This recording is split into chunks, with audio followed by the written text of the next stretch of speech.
On a scorching hot day, a young man named Kim Chul Soo was seen working as a construction laborer, but no matter how hard he tried, he couldn't shake the feeling that he was just like a goblin, weak and insignificant, someone who belonged in a low-level dungeon, a creature that could never hope to escape it. While others were winning the lottery and becoming rich overnight, a goblin was still just a goblin. No matter how much EXP he gained, he would always remain the same. During his break, Chul Soo overheard some workers chatting. They were gossiping about Old Man Cha, saying he'd been skipping work because he was too busy playing a VR game called Heaven's Door. Rumor had it he had gotten a hidden class. Because of that, they figured he was making a fortune. Lucky old man. Heaven's Door was a cutting-edge, full-dive virtual reality game that had taken the world by storm. The combat experience felt so real that many players lost themselves in it, forgetting about real life altogether. Unsurprisingly, it came with a hefty price tag thanks to its state-of-the-art technology. But thanks to internet cafes that kept up with the latest trends, even someone poor like Chul Soo could play. The demand was so high, the game's influence began to bleed into the real world. In-game items could be converted into real-world currency, making actual money flow into the game. Heaven's Door was changing everything. At first, Chul Soo enjoyed the game. But that was just the beginning. Before long, he ended up becoming a miner, just a worthless player, spending every day digging for ore. The repetitive grind nearly drove him insane. Even now, he was still drowning in loan debt. With all the suffering he endured, he grew to hate Heaven's Door. He wondered what happened to the promises the game made, becoming a legendary hero, dating beautiful party members, getting married. But no matter how much cursed or he mined, all he ever got was junk. And more junk. Then, something unexpected happened. He paused when he discovered a green healing crystal. If he sold it on the market, it would fetch at least 300,000 won. For once, he felt genuinely happy, grateful even, for the existence of Heaven's Door. He even started licking the crystal in awe. As he was admiring the crystal, he was startled by someone's arrival. A beautiful woman had approached him. She told Chul Soo that he must have been mining all day. His mining skill must be pretty high. Chul Soo confirmed it, but asked why she was talking to him. The woman explained that her party was exploring a dungeon, but a large boulder was blocking their path. While her teammates were strong, none of them knew a thing about mining. She was hoping to find an experienced miner who could help them out. After hearing her out, Chul Soo told her he was indeed skilled in mining. However, his level was too low to safely enter a dungeon, so he had to turn her down. But then, the dwarf in her party chimed in, saying they'd take care of the monsters. All Chul Soo had to do was follow from behind and mine the ore. Hearing that, Chul Soo gave it some serious thought. If he joined their party, he'd probably earn some EXP, and maybe even get his hands on some high-tier ore. So going on a dungeon expedition didn't seem like such a bad idea. But would he be safe inside? Sure, he could respawn after dying in the game, but still, there were some real dangers in Heaven's Door. As Chul Soo was weighing his options, the woman suddenly grabbed his arm. She apologized for being so forward, saying her ideal type was a man with strong arms. Who could mine? So, if Chul Soo didn't want to come, that was totally fine. But instinctively, Chul Soo blurted out that he'd go with her. The moment he joined their party, though, regret hit him hard. Could he really handle this? When they encountered a level 7 Grey Wolf, Chul Soo quickly realized the monsters were a bit weaker than he'd expected.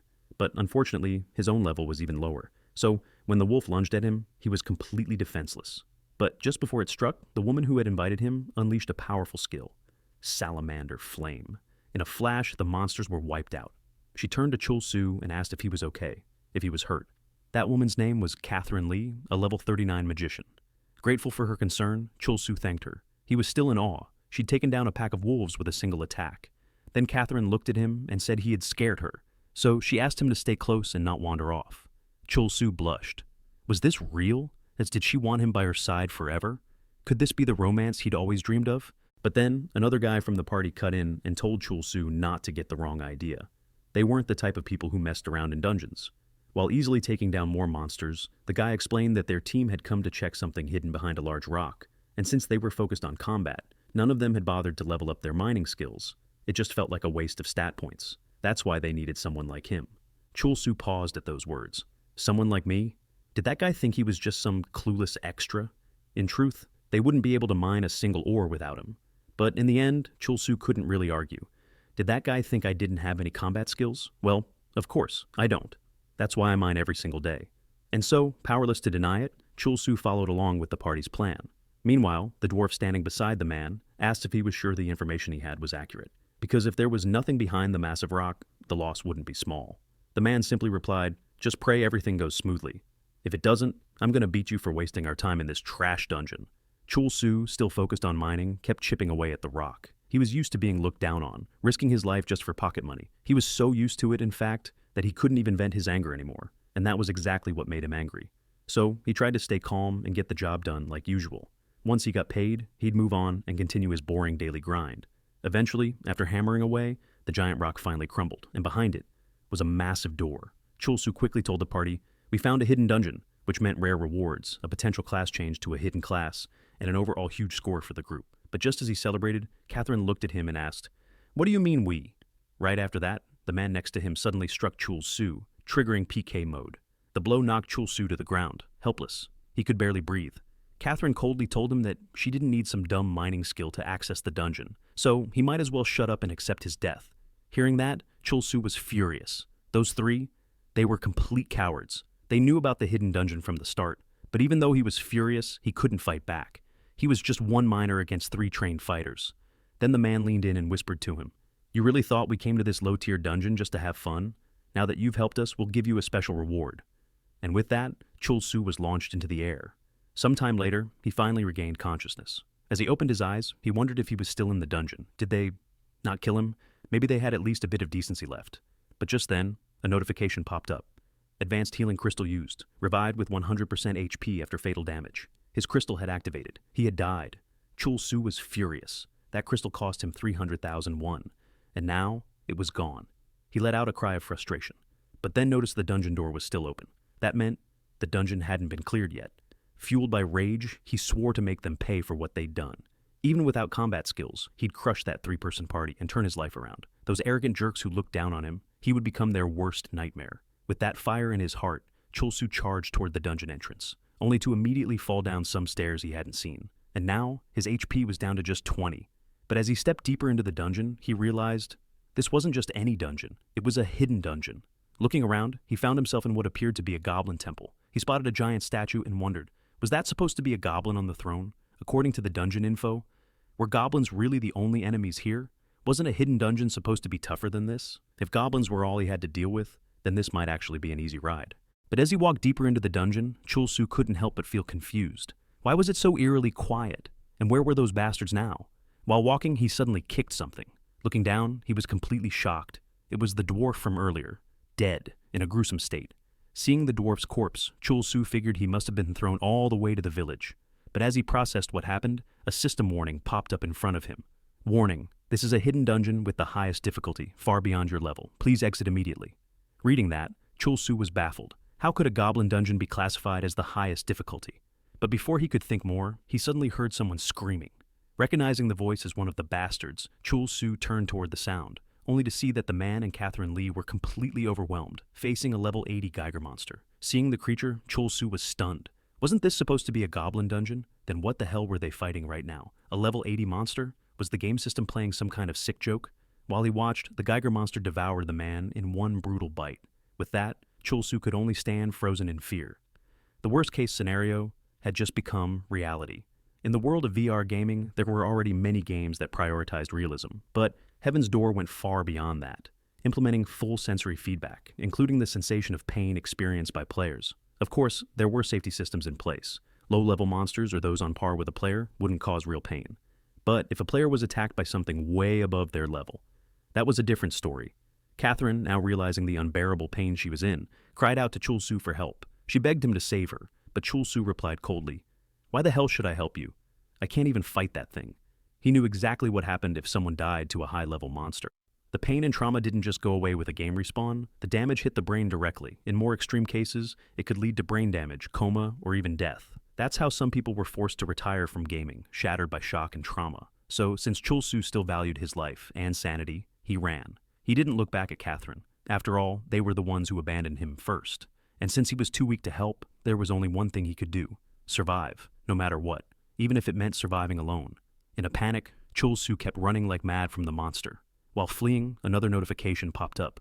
The Goblin Lord senses a strange kinship with your cowardice and weakness. Seeing the notification, Chul Soo couldn't help but wonder, was the Goblin Lord trying to send him a message? Was he really weak and a coward?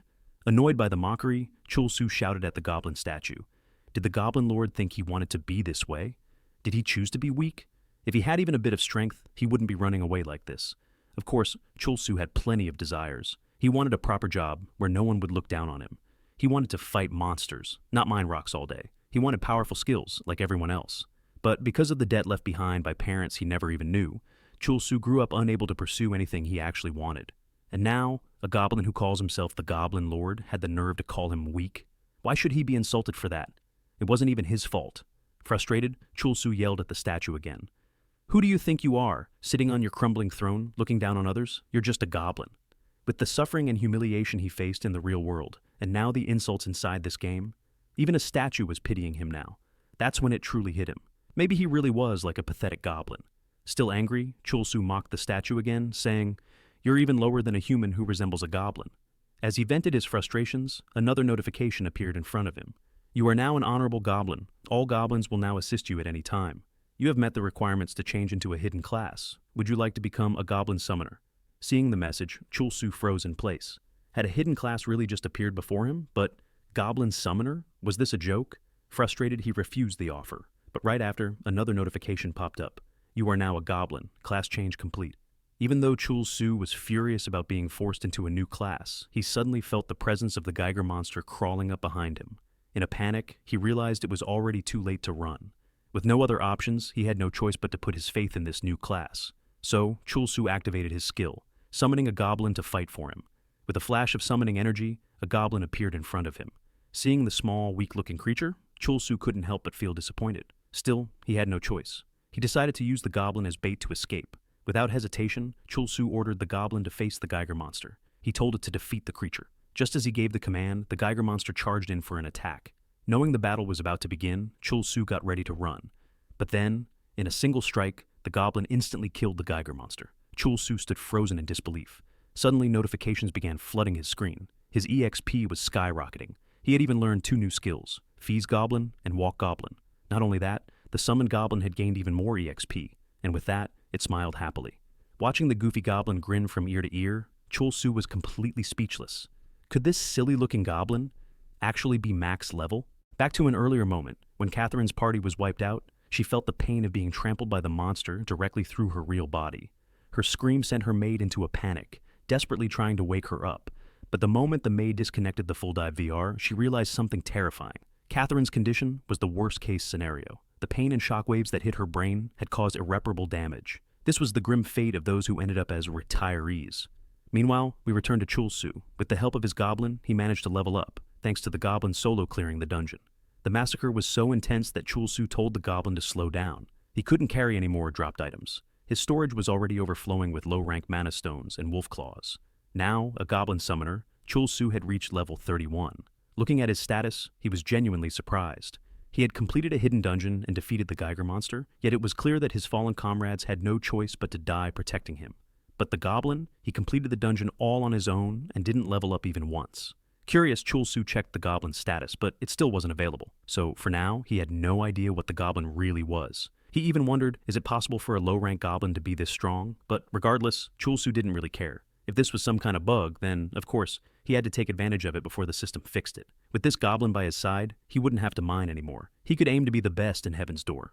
Sometime later, at Nara Bank, Chul Soo was called up to the service counter. The teller told him that all the items he submitted, including the wolf pelts, were worth around 97,000 won. She then asked if he wanted the money transferred directly to his account.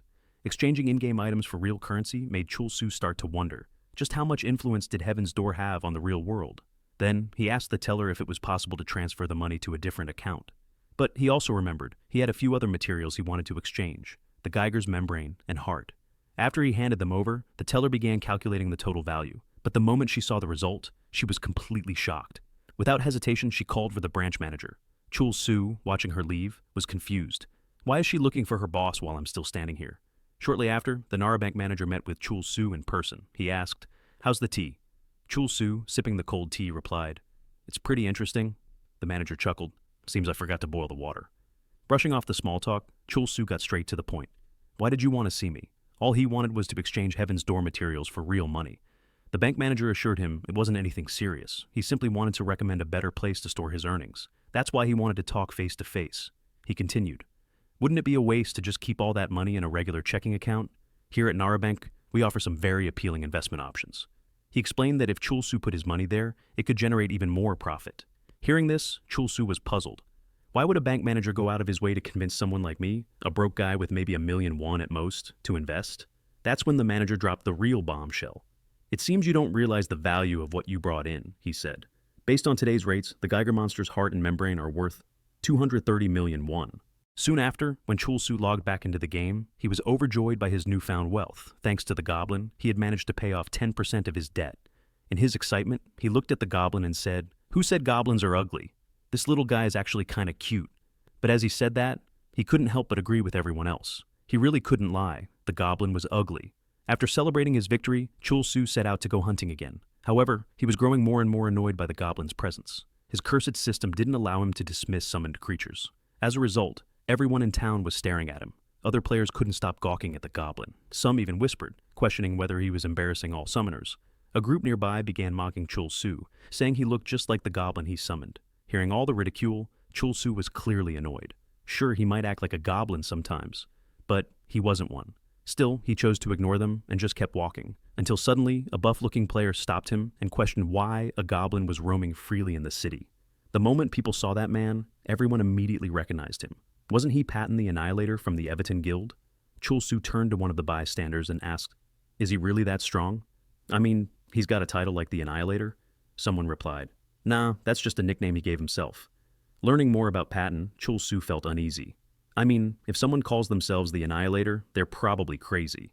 So Chul Soo shouted, "Don't attack him! That goblin isn't a monster." Unfortunately, his warning came too late. Patton had already swung his massive sword, but when the blade struck the goblin, it dealt 0 damage. In response, the goblin casually slapped Patton, killing him instantly. Luckily, since PvP mode was active, Patton didn't feel unbearable pain. But the crowd watching, they were in total shock. Did that goblin just kill someone? Now Chul Soo was starting to panic. If people found out the goblin was his summoned creature, he'd definitely be hunted down by other players. Still, someone nearby muttered, "Man, Patton the Annihilator? More like Patton the Humiliated, getting wrecked by a goblin like that."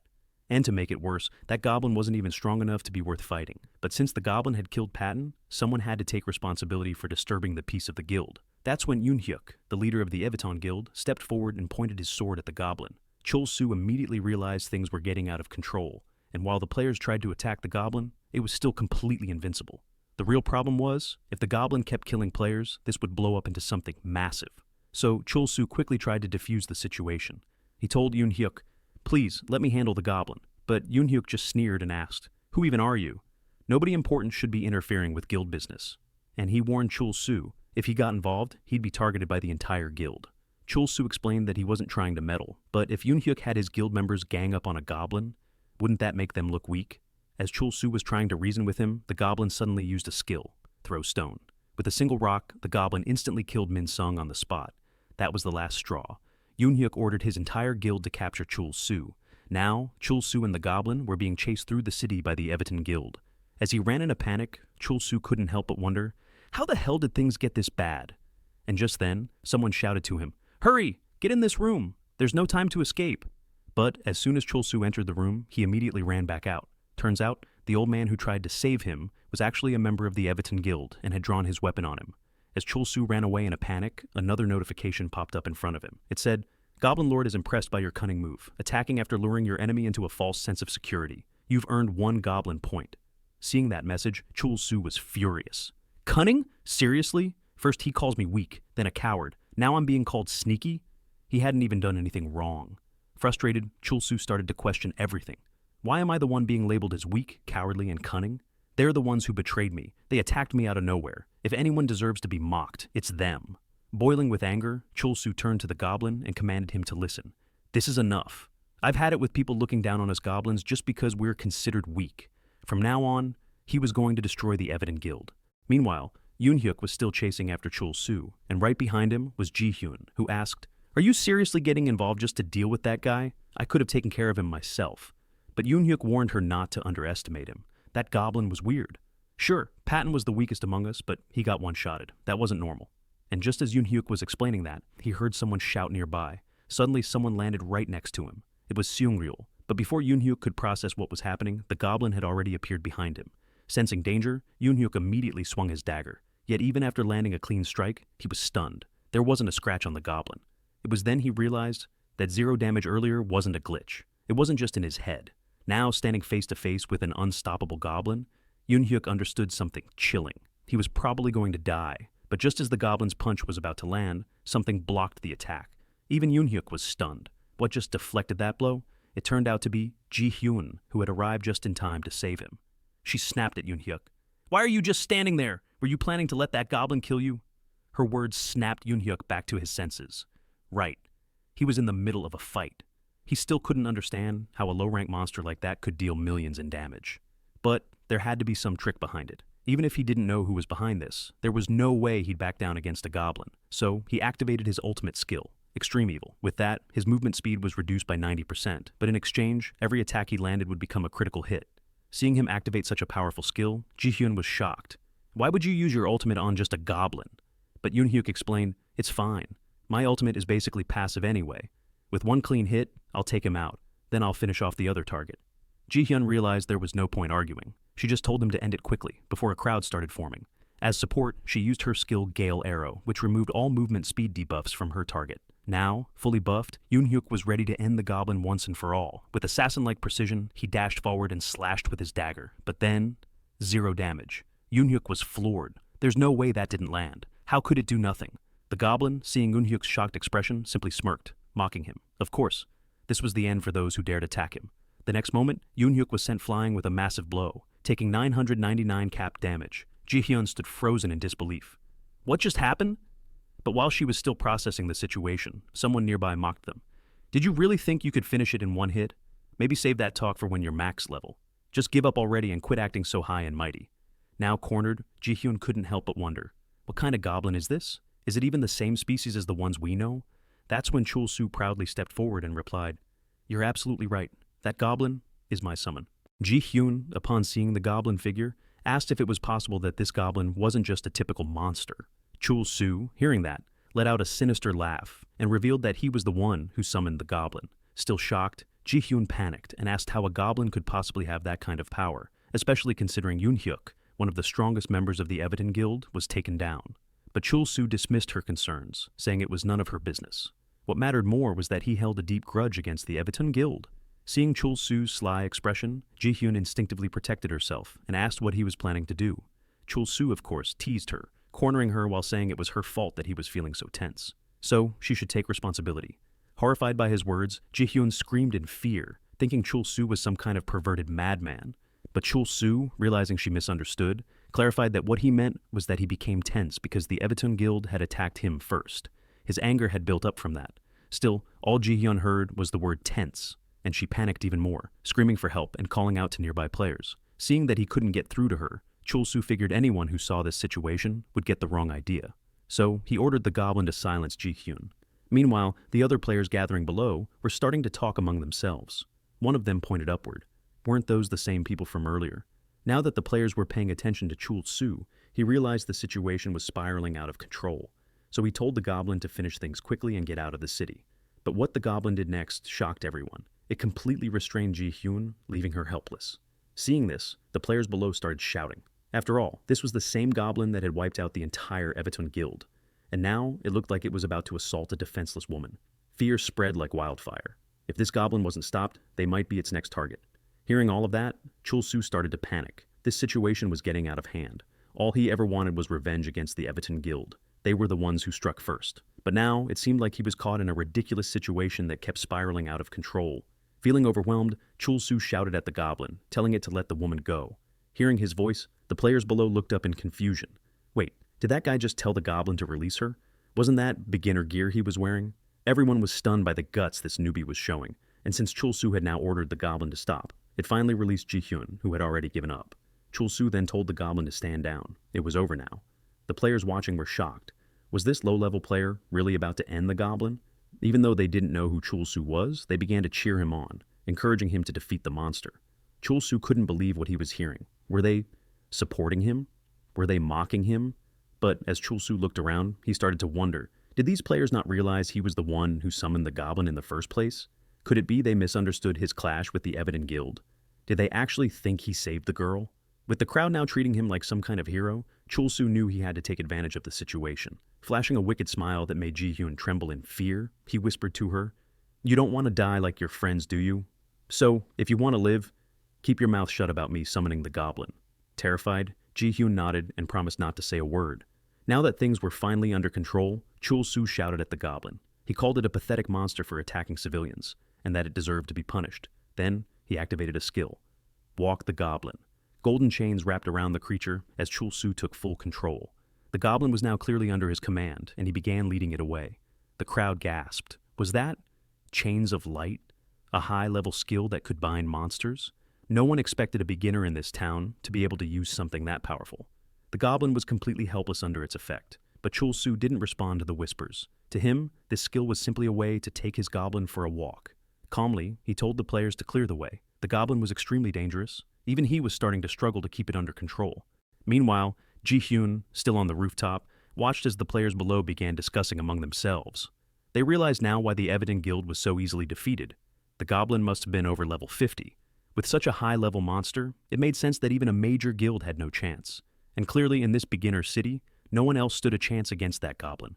Hearing all the chatter, Chul Soo calmly told everyone that there was no way he could defeat the goblin head-on. However, with the skills he had, he could at least drive it away. So, using goblin feeding, a sausage suddenly appeared in his hand. Without hesitation, Chul Soo threw the sausage outside the city gates. This was the end of the goblin's rampage in town. As expected, the goblin instantly chased after the flying sausage, and once it ran out, the gatekeepers quickly shut the city gates behind it. With the source of chaos now gone, Chul Soo turned to the players and asked if everyone was okay. They all erupted in celebration. After all, Chul Soo had just driven the goblin away. Cheers of "Long live Chul Soo" filled the air. Finally, Chul Soo let out a sigh of relief. It seemed like the crisis had been resolved. He was glad it hadn't gone wrong. Otherwise, he would have been branded as a guild-massacring psychopath.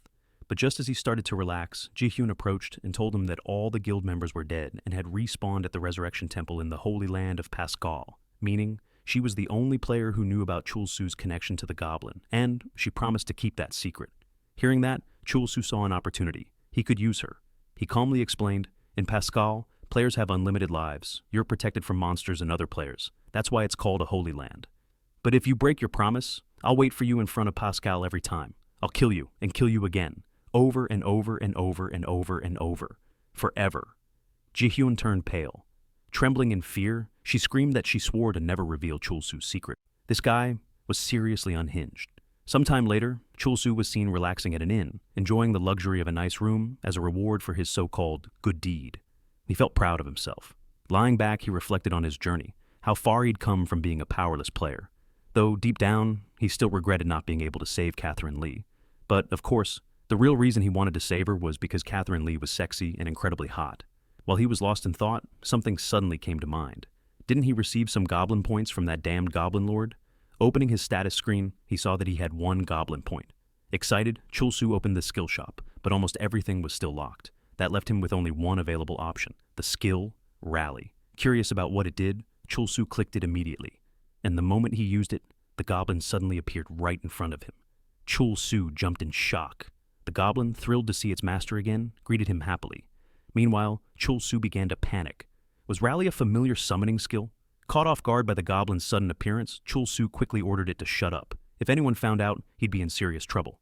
Just then, a voice came from outside the room. It was the innkeeper, asking if he was okay.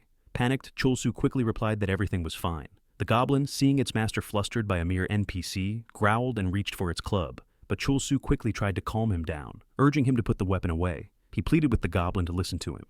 Just this once. Some time passed, and night began to fall. We see Chul Soo lying down beside the goblin. He sighed and said that even though he hadn't done anything wrong, people still mocked and attacked him without reason, and that kind of misfortune was exactly what the goblin had gone through too. That's when Chul Soo realized, this world is full of absolute bastards. But despite opening up like that, the dumb goblin just sat there grinning like an idiot, clearly not understanding a thing. A little later, Chul Soo entered a bar that served as the base for the Everton guilds. There, Patton the Destroyer spotted him and asked, "So, you're the bastard who saved one of Everton's members?" Chul Soo casually replied, "Yeah, guess I am." Looking around at the crowded bar, Chul Soo started to feel nervous, probably because his goblin wasn't by his side.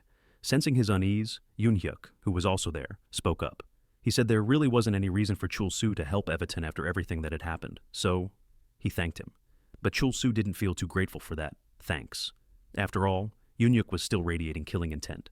What kind of thank you was that? Then Yoon-hyuk turned to Ji-hyun and told her to relax. He said he didn't sense any fighting spirit from Chul Soo.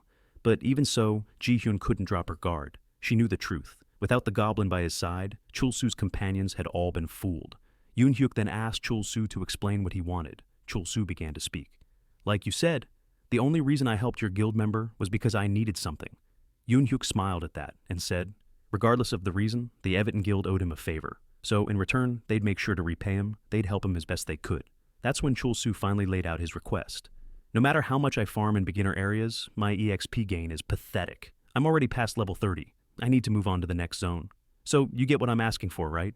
Hearing Chul Soo's request, Yoon Hyuk asks him, are you talking about Fiorandel? Because if that's the case, he's the one who has the info. That's when the old man next to Chul Soo chimes in, saying he's actually quite familiar with the Fiorandel region. The moment Chul Soo sees the old man, he suddenly lunges at him, still holding a grudge from when the old man previously chased him down. But the old man calmly asks, are you seriously going to do this? So Chul Soo backs off and lets him go. To break the tension, the old man resumes his explanation. Considering Chul Soo could take down a goblin solo, he's probably strong enough to make it to Fiorandel. In fact, he might even be stronger than members of the Everton Guild. But Chul Soo disagrees. If someone like Yoon Hyuk came after him, he'd probably die in just one hit. The old man then begins to explain. The beginner's area is known as LEV, and it's made up of 5 regular dungeons. There's the grassland where slimes spawn, the mine dungeon, the dark forest area, and a few other places. Then there are the open field dungeons. Ones Chul Soo can enter at any time, but if he wants to leave LAV, he has to complete a raid dungeon.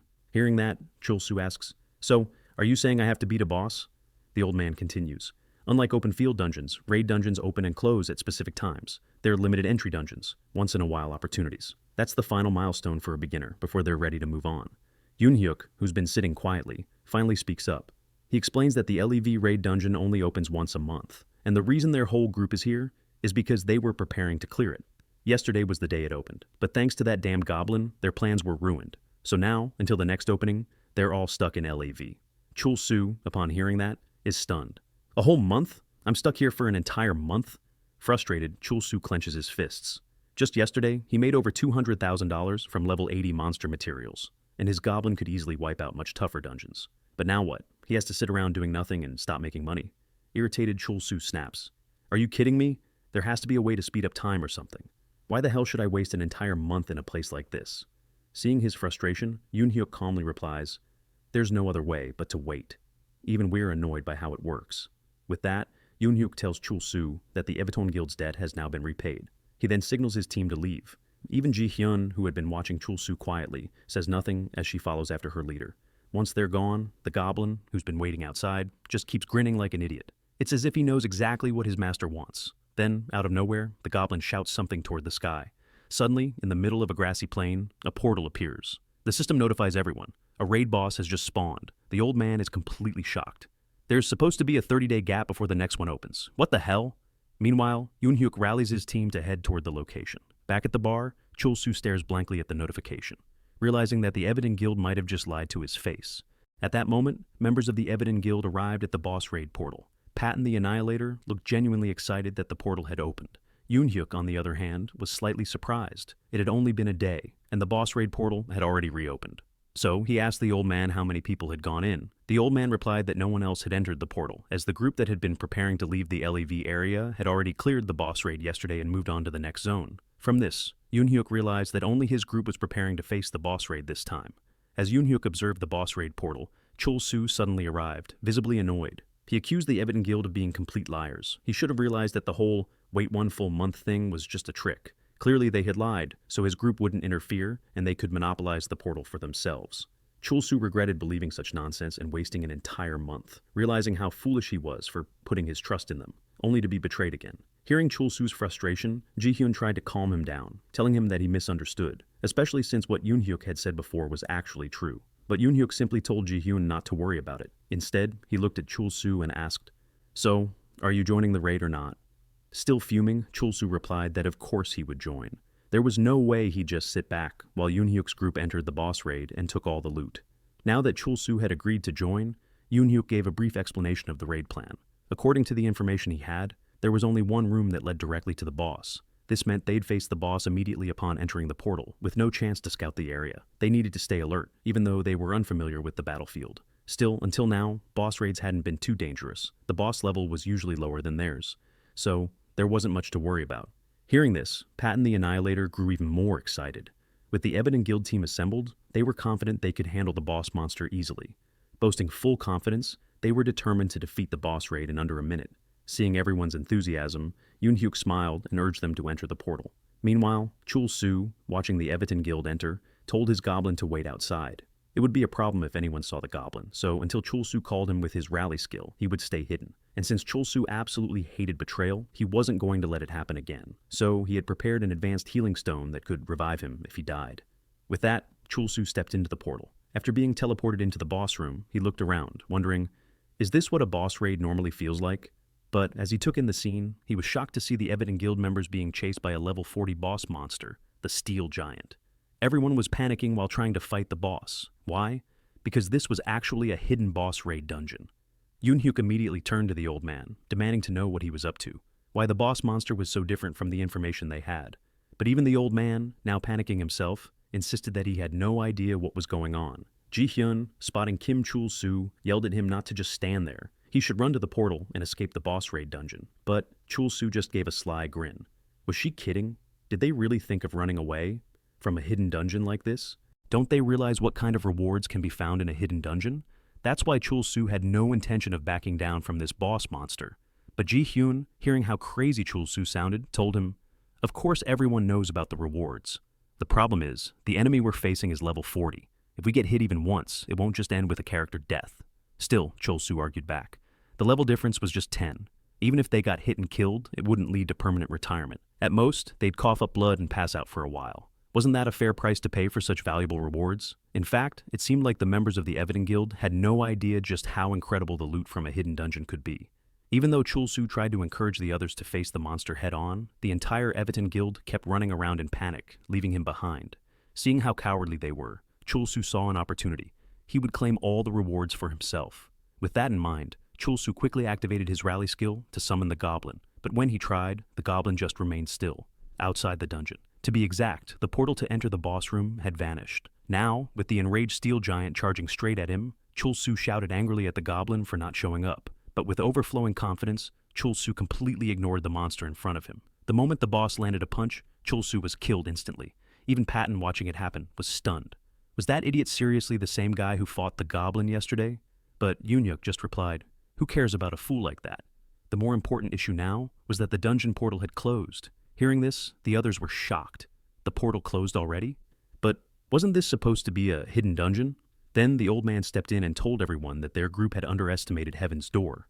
Just like regular dungeons, which, while rare, could sometimes change, boss raids could also shift and transform into hidden dungeons. That's why they were now facing a hidden boss raid. And with the portal gone, there was no other choice.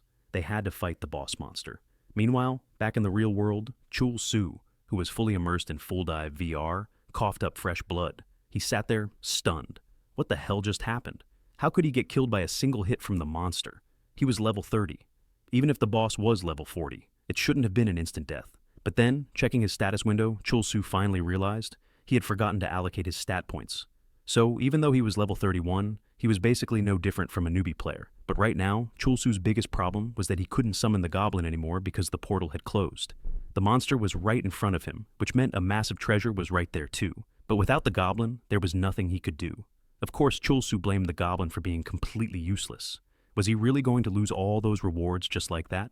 While Chul Soo lay helpless in the real world, inside the dungeon, Yoon-hyuk ordered his team to begin the hunt. Responding instantly, Ji-hyun used her support skill to buff her teammates with increased speed.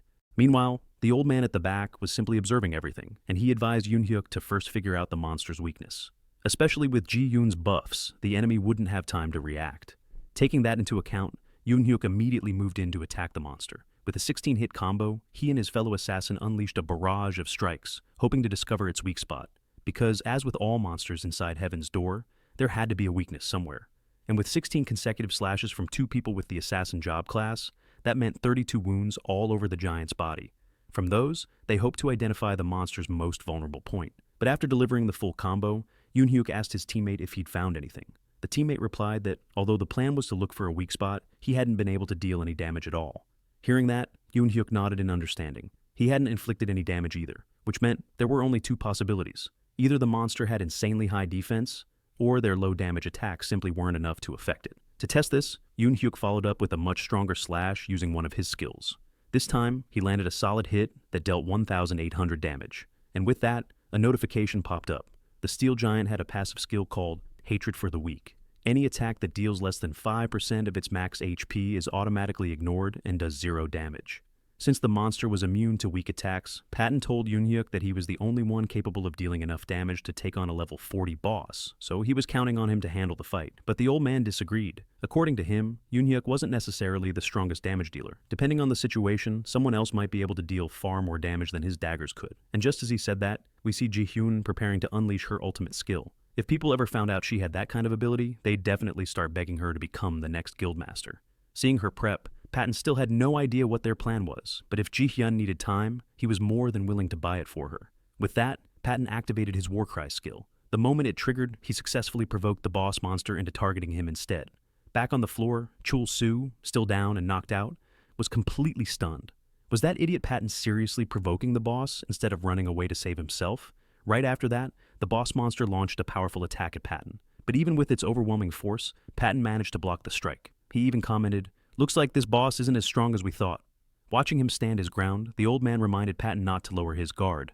If the plan was going to work, they couldn't afford any mistakes. To further ensure success, the old man activated his pain-sharing skill. This would distribute incoming damage between multiple targets, with the one who had more HP taking a larger share of the hit. Still lying on the floor, Chul Soo was shocked. Weren't the Everton Guild members supposed to be low-level players? And didn't they not have any hidden classes? Then why the hell did they look this powerful? While he was still in disbelief, Yoonhyuk and his fellow assassin were getting ready to move in again. As the two warriors kept the monster distracted, the assassin team was preparing to chip away at the monster's defenses with their passive skill, Expose Weakness. This allowed them to reduce the enemy's defense by 2% per hit, stacking up to 5 times. As the assassins launched their attacks, Ji-hyun was still charging up her shot in the background. Seeing the battle going smoothly, Chul Soo, still lying helpless on the floor, refused to accept it. It looked like the Everton Guild was actually about to defeat the boss. If he didn't revive himself now, he wouldn't get any EXP or loot from the fight. Driven by selfishness, Chul Soo immediately used his revival crystal. While Patton was still the monster's target, he suddenly noticed something strange. Why did the monster suddenly change its focus? A notification popped up. The boss monster had now targeted another player, and just as Patton was caught off guard, Chul Soo had already revived himself. With a smug tone, Chul Soo said he couldn't just sit back and watch a bunch of losers fight. Since he had the highest level among them all, he figured it was time to step in. After all, as the main character, it's only natural to show up at the climax of the battle. The moment Chul Soo revived, the boss monster immediately turned its attention to him. Without hesitation, it activated its AoE skill, Surface Pulverization. The powerful area attack aimed at Chul Soo also hit the assassins who were nearby. As a result, Min-soo, Suji, Hyun-soo, and Min-sung were all instantly killed in brutal fashion. Seeing his teammates die like that, Patton was filled with rage. He began to lose his composure. Noticing Patton's shaken state, the old man warned him not to lose focus. Now was not the time to act recklessly, but it was no use. Patton was already preparing to unleash his skill, Giga Slash. However, just as he was about to strike, the boss monster suddenly slapped him. A single blow, and Patton was instantly killed. And since the old man had previously activated pain distribution, he suffered the exact same fate as Patton. Just like that, both Patton and the old man, Seung-ryul, were dead. In disbelief over the sudden turn of events, Chul Soo was left wondering what he had just done. But almost immediately he shouted out to everyone, this wasn't his fault. All he did was revive himself. But while Chul Soo was busy defending himself, Yoonhyuk remained focused on the boss. Because monsters inside Heaven's Door are programmed to prioritize attacking healers and ranged damage dealers rather than tanks. But thanks to Patton's Warcry taunt skill, the monster had stayed focused on him. However, when a non-counted player revives mid-fight, the monster's aggro resets, and the assassins didn't even get the chance to react before they were slaughtered. This put the entire situation in chaos. As Yoonhyuk quickly assessed the battlefield, Ji-hyun, who had been waiting, asked what they should do. Should she fire her shot now? Her ultimate skill continued to drain her HP the longer she held the bow drawn, and the more HP consumed, the more powerful the shot would be. At that point, Ji-hyun only had 46% HP left. Hearing that, Yoonhyuk told her to be patient. If she fired too early, everything they had worked for would be wasted. Because Yoonhyuk had failed to stack his assassin passive skill properly, he only had 3 stacks so far, meaning the boss monster's armor was reduced by just 6%. Still not enough to land a killing blow. Realizing how tight the situation was, Yoonhyuk told Ji-hyun he would try to provoke the monster himself. No matter what happens, she must not cancel her skill, because without her one-shot attack, there was no way their team could win this battle. So, Ji-hyun held the arrow tightly, waiting for the right moment. But just then, Chul Soo approached her and casually asked if there was anything he could help with. Ji-hyun glared at him and snapped, "You should just stay quiet." Without your goblin, you're nothing but dead weight to the team. When Chul Soo heard that Ji-hyun considered him a burden to the team, he was completely speechless. He started wondering why Ji-hyun saw him that way. Was it because the goblin wasn't there? But the reason he couldn't bring the goblin was because of a member from the Everton guild. Clearly the ones at fault here were those bastards from Everton. Even though they were weak, how dare they treat him like a burden? They wouldn't even be able to clear this raid boss without his help. That's exactly why Chul Soo had decided to let those Everton bastards struggle until death came for them. Back in the raid boss arena, the steel giant had locked onto Ji-hyun as its next target. From the monster's movements, Yoon-hyuk had already expected this. It was obvious the boss would go after the archer, Ji-hyun, since long-range DPS was always a priority. So, with the monster focusing on Ji-hyun, Yoon-hyuk immediately launched his Twin Blade Rave skill at the boss. Even after his first attack, the monster was still charging at Ji-hyun. So, Yoon-hyuk struck again with another Twin Blade Rave, and once more, a third strike landed cleanly. The reason Yoon-hyuk attacked so boldly was to provoke the boss into targeting him instead. So when the steel giant paused, Yoon-hyuk asked it, "What's wrong? Are you finally seeing me as a real threat?" And just like that, the monster switched its target to Yoon-hyuk. Now that the boss had changed targets, Yoon-hyuk knew all he had to do was buy time for Ji-hyun. He quickly prepared to use Quick Evade, which would let him dodge all incoming attacks for 3 seconds. But when he tried to activate it, a notification popped up. Not enough mana points. Yoon-hyuk was in shock, and at that moment, the enraged boss struck down, killing him on the spot. Yoon-hyuk of the darkness has died. Seeing Yoon-hyuk's death, Chul Soo was visibly frustrated. What was with that overconfident act from earlier? If he knew Yoon-hyuk was going to die like that, he would have rather stayed dead and not used his resurrection stone at all. But just as Chul Soo was blaming Yoon-hyuk, Ji-hyun, who had been watching, was furious with him. Did Chul Soo really think she was stupid? Standing here with a bow in her hand, trapped in this situation. All of this was his fault. He used the resurrection stone and completely ruined the plan. The two of them started blaming each other. Chul Soo refused to take the blame for using the resurrection stone. Instead, he said it was better for all of them to die than let the reward fall into the hands of the Everton guild. Right then, the steel giant let out a loud, thundering roar, snapping both Chul Soo and Ji-hyun back to reality. The monster was charging toward Ji-hyun again. Seeing this, Ji-hyun shouted at Chul Soo that now wasn't the time for arguing. Even though her ultimate skill wasn't fully charged, this was their only chance to fire. But as she said that, Chul Soo suddenly began to laugh, ominously. Ji-hyun, standing next to him, was completely unsettled and asked what he was doing. Chul Soo looked at her and asked, "You can't move while aiming, right?" His question made Ji-hyun panic. She didn't know what he was planning and begged him not to come any closer. But even as she pleaded, Chul Soo didn't stop. He picked her up and carried her away from the monster's path. The boss's attack missed its target. In Chul Soo's arms, Ji-hyun was stunned. How could he be this fast? On par with Yoon-hyuk, an assassin. But Chul Soo didn't answer her question. He had spent all his stat points on agility. Even assassins didn't do that. So even though Chul Soo wasn't an assassin, right now, his speed could rival any of them. Because of what Chul Soo just did, he suddenly gained 1 goblin point. Seeing this, he began to wonder, does the Goblin Lord only give him points when he does something degrading? That thought alone made Chul Soo extremely annoyed. Was the Goblin Lord trying to tell him he'd done something wrong? But before he could dwell on it, Ji-hyun, still in his arms, told him she was ready to fire. So Chul Soo told her to go ahead and aim. However, Ji-hyun hesitated. Firing while moving at this speed was incredibly difficult. If she missed, it would be the end for both of them. But before she could finish complaining, Chul Soo charged straight toward the monster. Of course, he was still furious about losing his resurrection healing stone, and now he was going to take revenge. Ji-hyun's legendary bow, 1 arrow, 1 kill, was ready to fire, but she was down to just 1% of her HP. So Chul Soo gave the order, "Take that monster down!" At that exact moment, the steel giant began preparing its AoE skill. Then, a massive explosion erupted. Giant stone fragments blasted in every direction.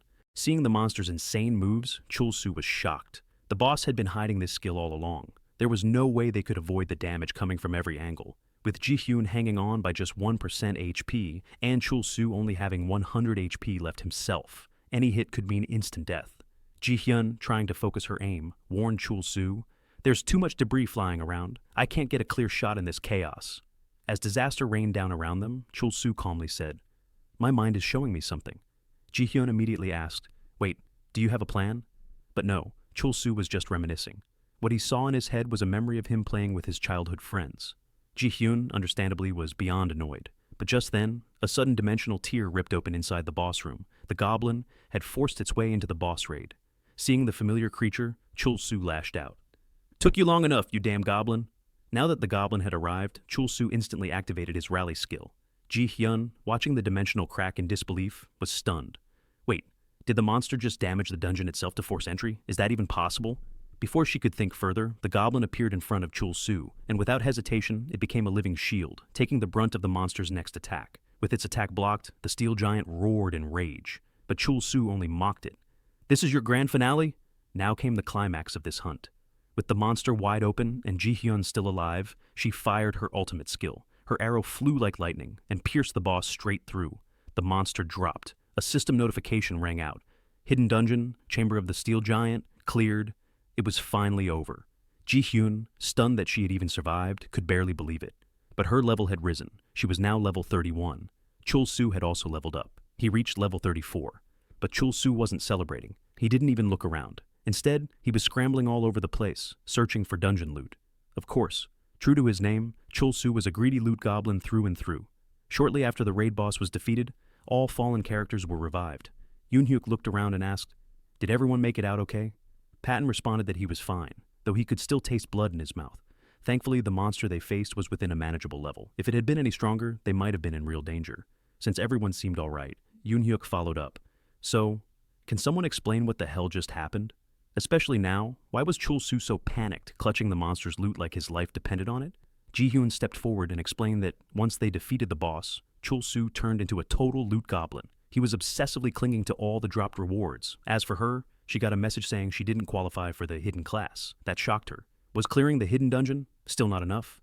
Meanwhile, Chul Soo already knew. To fully clear a hidden dungeon, someone needed to have a hidden class. So it made sense that the boss portal appeared right after he awakened his new class. But Chul Soo wasn't interested in overthinking it. His priority was clear. Grab the loot. Seeing his greedy behavior, Ji-hyun asked him to wait. Even if the fight was over, everyone had worked together to win, so they needed to discuss how to fairly divide the rewards. But Chul Soo refused. He wasn't about to hand over anything. He hugged the treasure like it was his own child. Noticing this, Yoon-hyuk stepped in and said, "The raid boss is down, and thanks to your help, our mission is complete. We're not going to be greedy about the rewards." But not everyone agreed. Old man Seung-ryul scoffed at Yoon-hyuk's words. He thought Yoon-hyuk should have just attacked Chul Soo and taken the loot. Hearing that, Chul Soo was pissed, just as he expected. People were always looking for a chance to betray him, so he told Yoon-hyuk he didn't trust a single word coming from his mouth. But Yoon-hyuk calmly replied, "If I really wanted to take you down, I would have done it from the start." Eventually, Chul Soo began revealing the loot he had collected, including some high-quality steel materials and a unique item. The great bow of the Iron Giant. Seeing the bow, Yoon-hyuk tried to persuade him to share, but Chul Soo held it tightly in his arms. Even if he wasn't an archer, he knew the bow was valuable. Yoon-hyuk, seeing how stubborn he was, joked, "What are you going to do with a bow? Start a campfire?" Chul Soo had already figured it out. They were going to pressure him into giving it up. The system had already told him the bow was non-tradable and could only be used by archers. But even so, Chul Soo had no intention of giving it up. He earned it, and he was going to hold onto it like a newborn baby. Seeing how hard-headed he was, Yoon-hyuk sighed. "Come on, man, don't be greedy. Just give it to Ji-hyun. She's the archer." Chul Soo finally responded, "Fine, I'll give it to her. But in return, I want something." He pointed out that since the bow couldn't be sold, it was practically priceless. So, if he was going to give it up, then the Everton Guild should buy it from him. After all, they were the ones who'd be losing out on the item, not him. Watching Chul Soo's behavior, the old man couldn't help but wonder, did Chul Soo really stick around just so he could sell the bow once the guild members were revived? From his sinister grin, Yoon-hyuk was reminded of the goblin that had once attacked him. Ironically, that very same goblin was now hiding behind some nearby rocks. And with the transaction settled, Chul Soo finally handed over the unique rank bow to Ji-hyun. As part of their agreement, he thanked Yoon-hyuk. Yoon-hyuk, in turn, replied, "You've really got a gift for being hated." Changing the subject, he then asked, "So, where are you heading next?" Chul Soo answered without hesitation, "Somewhere far away from any members of the Everton Guild."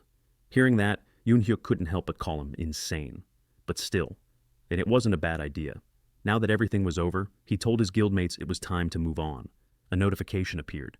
Hidden boss raid complete. Guild Everton and Kim Chul Soo have cleared the hidden dungeon. Chul Soo did feel a bit regretful about not being able to keep the bow, but he couldn't use it anyway. In exchange, he got something far more useful, the thief's glove as payment, and more importantly, high-purity steel, a rare crafting material dropped by the boss. As a former miner, Chul Soo knew exactly how valuable that stuff was. It far outclassed most unique rank weapons. Some time passed. In Fiorandel, the city of Phoenix El Basar, high-level players came and went in every direction. As soon as Chul Soo arrived, he took a deep breath. The air was fresh, but more importantly, it smelled like money. Before anything else, though, even if paying off his debts was important, he needed to upgrade his gear first. Right now, he was still so weak that even monsters below his level could wipe him out. He had been wearing the same armor since level 3. But when he checked the description of his gear, he was shocked. Why does this thing have -1 durability? While he was stressing over his equipment, the goblin suddenly called out, asking him to look at something. When Chul Soo turned around, he was completely stunned. A massive beast was towering in front of him. Panicking, he shouted at the goblin, "Protect me now!" While Chul Soo was flailing, someone nearby commented, "I've never seen a player with a goblin as a familiar." That's when Irene the summoner stepped forward and asked, "Is that goblin your summoned creature?" Chul Soo looked at her and wondered, "Wait, is she a summoner too?" Before he could say anything, Irene gently told him not to worry. As for Michelle, her familiar, he was perfectly well behaved in town, but Chul Soo wasn't buying it. The creature looked like it was drooling and ready to devour him whole.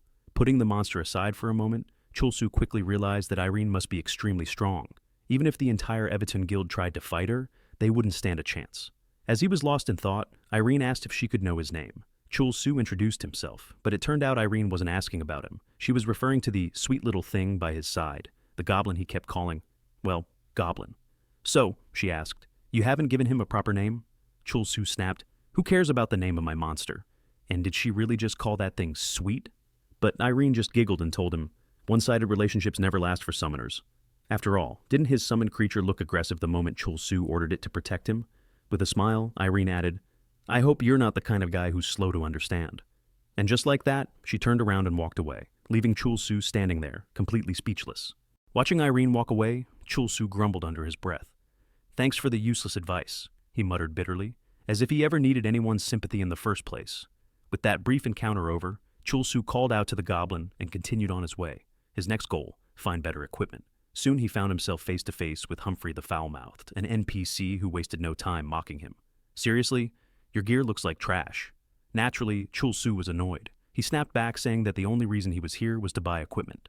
Humphrey offered a recommendation, a reinforced steel plate armor priced at 350 gold.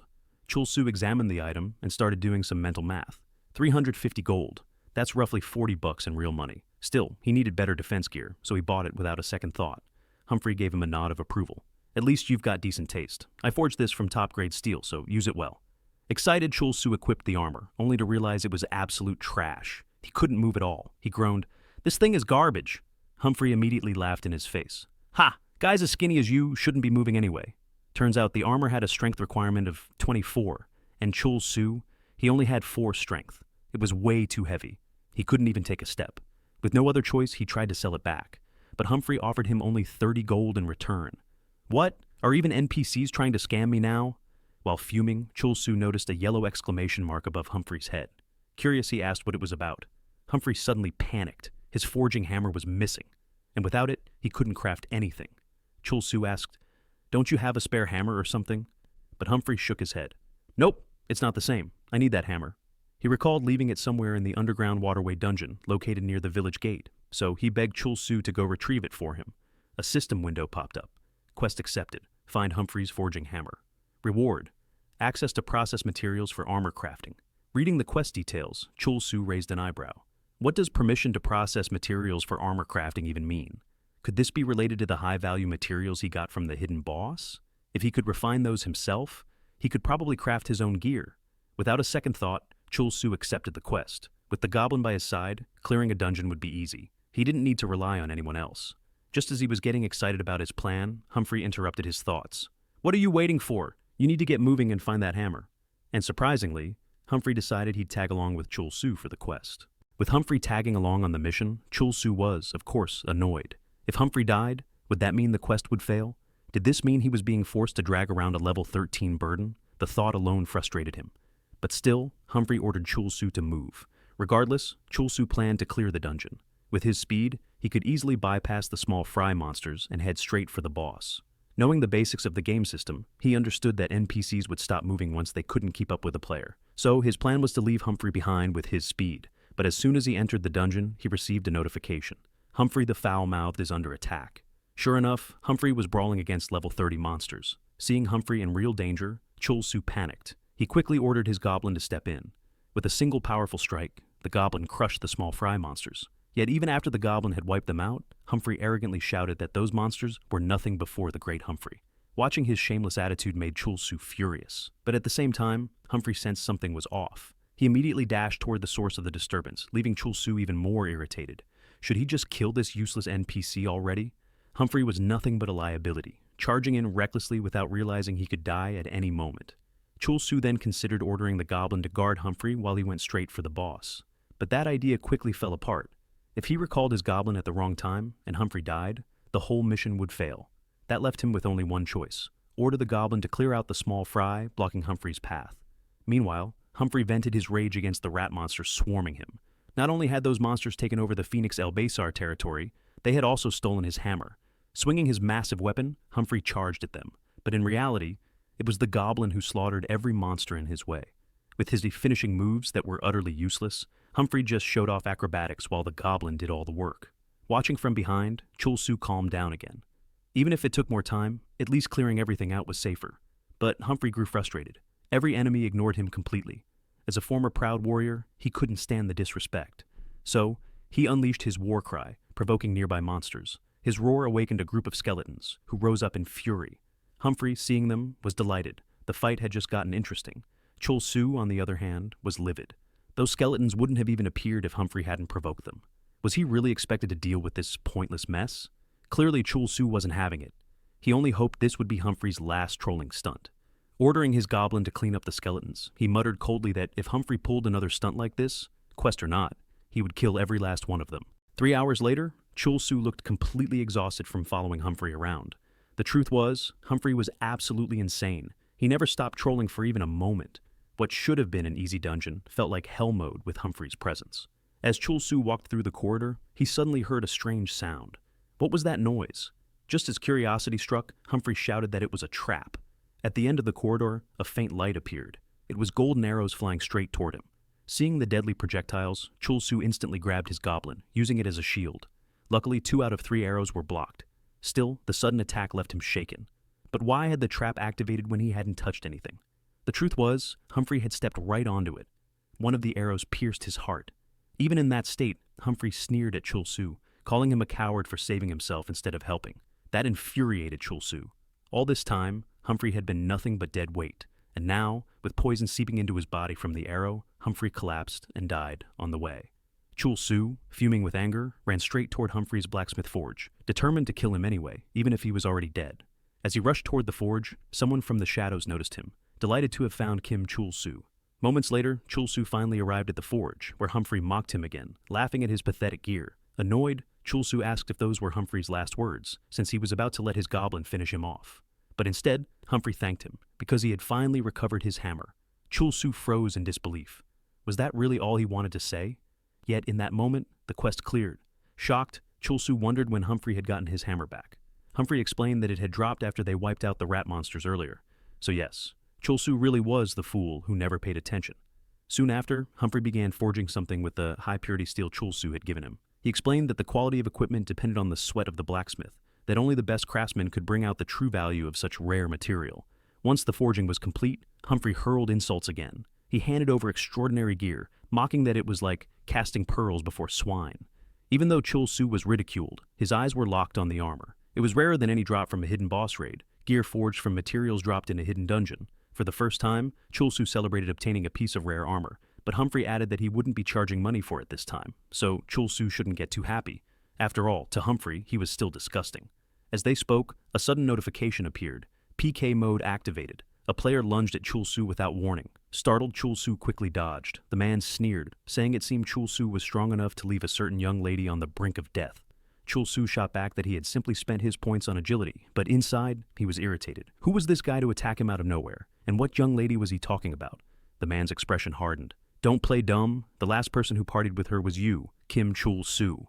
Still attacking relentlessly, the man demanded to know if Chul Soo was pretending not to recognize the name, Catherine Lee. Hearing that, Chul Soo tried to recall Catherine. If it was a female player, could it be that mage he met in the mining dungeon? Annoyed, he shouted at the man to stop attacking, thinking this whole situation had to be some kind of joke. Besides, even if he didn't know what that woman had said, the real victim here was him. Catherine was the one who betrayed him first. She was the one who stabbed him in the back. But the man, who turned out to be Catherine's servant, refused to believe it.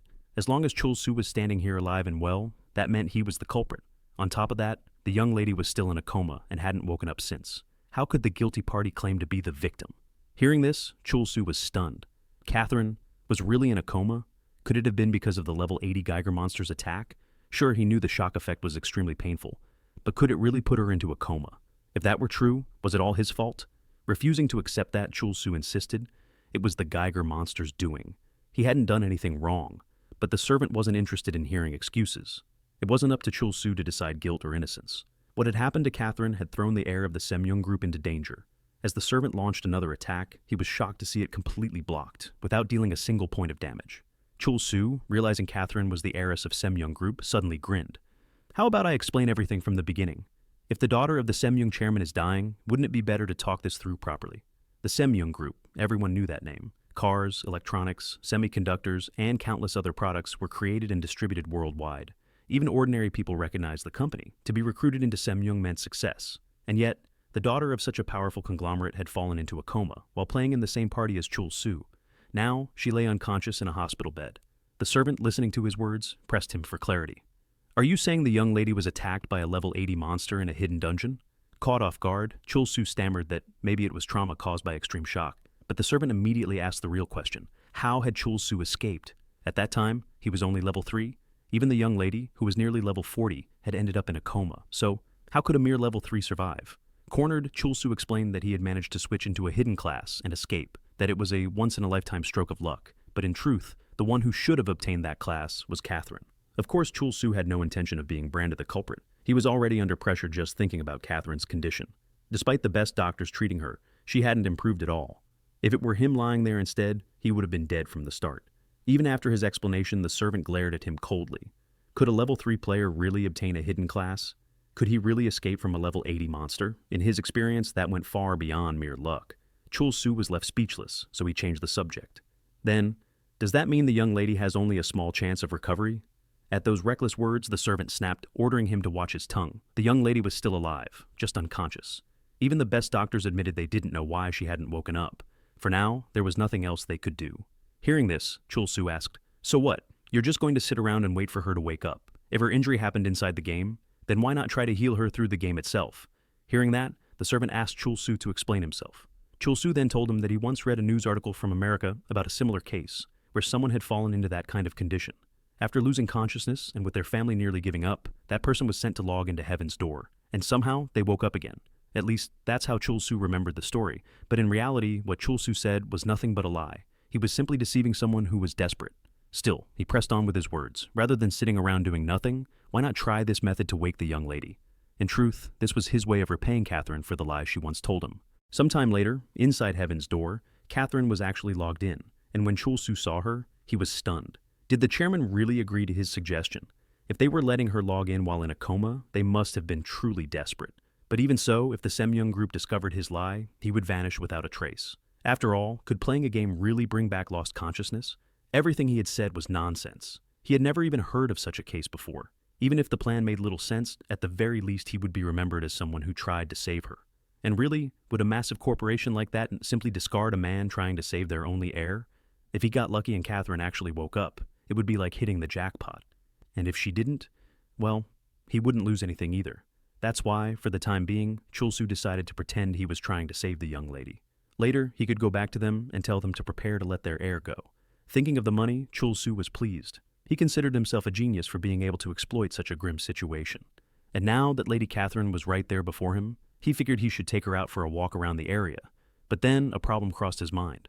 How do you take someone who can't even walk? After thinking it over, he came up with a solution. If he pulled her body along, the system should force her character to follow, and just like that, he managed to move the young lady. But he began to wonder if this might cause trouble, because in reality, Catherine's neck was tied with a rope, being dragged by the goblin. Players nearby started murmuring among themselves. To them, it looked like some perverted player had his summoned goblin dragging around a woman. Clearly, this made him look like the worst kind of player, someone who deserved to die. With all the whispers spreading, Chul Soo realized this was definitely going to cause serious problems. Desperate, he asked everyone to believe him, swearing that he was really close to this woman. But instead of convincing them, it only made things worse. People began to think he was the kind of player who treated someone close to him like a slave. As fear and suspicion spread, Chul Soo found himself cornered once again.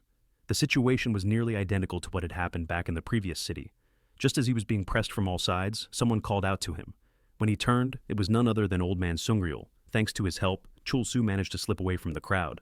Seeing him again was a surprise to Chul Soo, while the old man, spotting the goblin, guessed correctly that it was indeed his summon. Chul Soo admitted it. After all, the man had helped him, so there was no reason to lie. But even then, he still didn't fully trust the old man. So he asked what the Everton Guild was planning.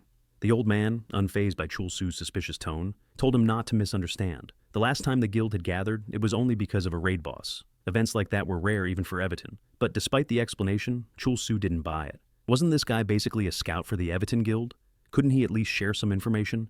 After all, Chul Soo still knew almost nothing about this region. Hearing that, the old man suggested they move to another location, asking Chul Soo to follow him from behind. But as Chul Soo followed him, a notification popped up. PK mode activated. Without hesitation, Chul Soo struck the old man. After taking the hit, the old man admitted that he didn't actually know much about the Fiorandel region. However, he explained that raid bosses here weren't like in LEVs where they appeared once a month. Instead, players had to fulfill certain special conditions before one would spawn. He then asked Chul Soo why he seemed so obsessed with dungeons. It even looked like he got irritated whenever dungeon progress was delayed, even for a moment. To that, Chul Soo replied that he needed money. Clearing high difficulty dungeons meant greater rewards, didn't it? Of course, he was hiding the real reason. There was no way he would admit to exploiting a bug. The old man explained further. Even if Chul Soo wanted to challenge harder dungeons, there were steps he had to take first. Especially since he had just arrived in Fiorandel. Fortunately, in Phoenix El Basar, there was a royal city where players could accept the game's main storyline quests. Even high-level players frequently came and went there. Hearing about the main quest, Chul Soo nearly forgot his true objective. Shaking the old man in frustration, he shouted that if he just kept completing quests, he would naturally reach the higher-level regions. "How could your tiny brain forget something that obvious?" he scolded. With the information in hand, Chul Soo prepared to move on with his goblin, but in his excitement, he completely forgot about Catherine, only for the goblin to grin stupidly as if to hint she had vanished. The scene shifted to Catherine. Two male players were admiring her beauty, wondering why such a gorgeous girl would ever be with someone like Chul Soo. Still, they reassured her not to worry, promising they'd make her feel better. Since Catherine remained silent, they assumed her player must have stepped away, leaving the character standing around in fancy gear. Because of that, the two decided to play the part of bodyguards, protecting her. Meanwhile, back to Chul Soo, he panicked when he realized Catherine was gone.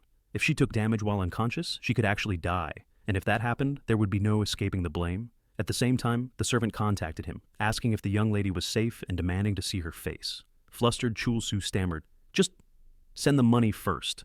She and I are really busy right now." He promised to show her later, then cut the connection abruptly. The servant, furious at Chul Soo's attitude, cursed the brat for being so reckless. But just as his anger peaked, someone else spoke up, telling him to leave the boy be. What worse fate could possibly await him? At that, the servant bowed his head apologetically. The man was none other than Han Ki-moon, the chairman of the Semyung group. The chairman stated plainly that, since Catherine was the heir of Semyung, there was no way some ordinary punk would dare harm her. Still, the servant pressed further, asking why the chairman would entrust the young lady to someone like Chul Soo. If healing her inside the game was possible, wouldn't it be better for him, the servant, to take care of her instead? But the chairman only laughed at his choice of words. Take care of her? What's there left to care for? As far as Catherine was concerned, there was no hope left. If she didn't recover, how was that any different from her current state? The servant fell silent at those harsh words. The chairman continued, explaining that being born into the Semyung family meant living a life dictated by orders. The only thing he had ever chosen for himself was living inside Heaven's Door. It was his place of escape, where he could finally feel free from all the pressure. "Isn't this world far better than staring at a hospital ceiling?" he said. And for that reason, he had entrusted Catherine to Chul Soo.